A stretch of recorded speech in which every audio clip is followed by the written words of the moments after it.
Welcome to the Realm. I'm Realm Streams on YouTube and Twitch, and this is going to be my guide to all the treasure hoards and all of the key rooms on the Ruins map. Now I am only human, so if I have missed any, please let me know down in the comments. As always, any likes, views, subs or comments are appreciated more than I can honestly say. And before I start, I would like to say a massive thank you to all of my 100 plus subscribers. I honestly cannot believe we have achieved 100. It's absolutely amazing. Again, I cannot thank you enough. Genuinely, thank you very much. Now, on with the video. Starting with the Spectral Knight, which is located underneath this module. Once you have defeated the Spectral Knight, he has the chance to drop a key and various loot. Next with the Banshee, which is located underneath this module. Once again, once you have killed the Banshee, she has the potential to drop a key and various decent loot. Now both bosses are dead, you gain entry to the underneath, where there is now both gold hoards located together, and up to 4 bits of loose loot. I did this in duos PvE, and we picked up a friendly third along the way that had never seen the treasure hoard. This can be done in solo squire gear, but it leaves you rarely enough time to loot the pile. The old rusty key can be found in various high-end chests also around the map, such as small coffers or gold chests. The old rusty key is located underneath the module tower bridge in the center. This is often guarded by a cockatrice or a golem. You can either kill this golem or cockatrice, or you can cheese it in this corner behind the candle. Once inside the old rusty key room, there will always be a mummy, there will always be a marvellous chest, a few other chests, and a loose jewellery spoon. A trick I have found for the rusty key is to come and kill this golem, which will activate this lever, allowing you to go up this portcullis to the top of the tower. I find an old rusty key in this golden chest 80% of the time. If you struggle killing the golem, you can easily cheese it on this part of the bridge by backing backwards and standing behind this wall. On to the second layer. Once you have killed either of the bosses, the Lich King or the Skeleton Warlord, they have the potential to drop a key and various other loot. After they are dead, you will also be granted the access to the boss's loot hoard.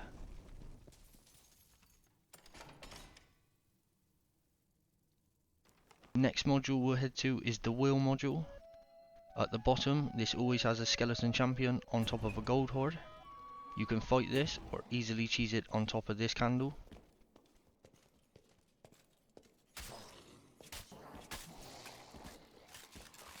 Once the skeleton champion is dead, there will be 2 mummies left for you to kill on top of the pile. Again, back at the wheel module, just above the room you were in, there is the first golden key room. This can have loose loot on the floor and a marvellous chest.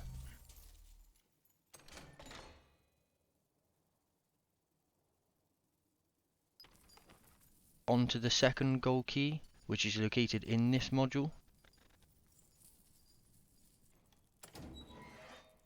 This will always have various mobs in there, such as bats, spiders or skeleton archers, so be wary in High Roller. There will be loose ground loot and a marvellous chest, along with a hoard. There is a second layer old rusty key located in this part of the module. Once entering the old rusty key, there is always 2 skeleton mobs, so be careful again in High Roller. This module always has a heavy ornate, a marvellous chest, and a loose jewellery spoon.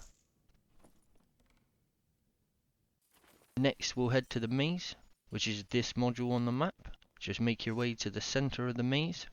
There will always be 3 mummies here. Again, be careful in High Roller, as they will be nightmares. There will always be 3 chests around the edge, along with the loot hoard. Next module we'll head to is the Vault module, which is this module. This module can be very deadly, as it can have a skeleton champion, a skeleton wraith, and various other skeleton mobs and mummies. Next we'll head to the Torchbound Vault. This is a new module and it looks like this on the minimap. You will have to throw an item through this hole to activate the door. You will not get this item back, so be wary of what you throw. I normally choose to use a torch. I think this is a rather cool addition and I hope they add more modules like this in the future. But that's just me. Next we'll head to the 3rd layer. Once again, you can find a skull key in various of the high-end chests. Just be careful of the mobs, as they are deadly. You can also be lucky enough to find a skull key on this podium, located in the Demon Throne. Sorry, I forgot to show the module. Next, you can kill the Ghost King. She can also have the chance to drop you a skull key. The skull key is located in this module, just behind the double stone doors once activating the lever and going across the bridge. Once inside, there will always be 2 dragonflies and up to 2 skeleton.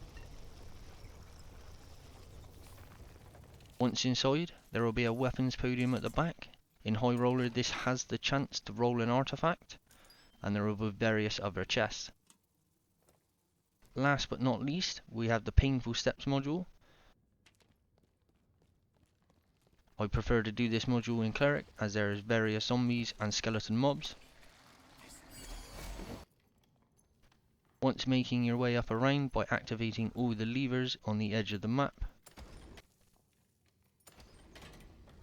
Once you get to the top and release the Abomination, the trick is to get him to follow you to the right side of this protection shrine. If you get him to drop off the edge down here, he will be stuck and you will be safe. As you can see, he is stuck as long as you don't open the door on your left.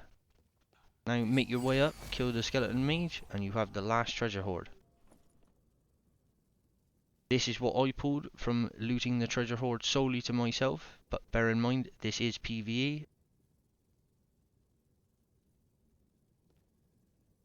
Well, if you've made it this far, I genuinely hope this guide has been helpful to anyone and everyone. I make these guides just to try and help the community, so if there's any bosses or guides you would like to see, let me know down in the comments and I will try my best to get it done. Good luck in the dungeons!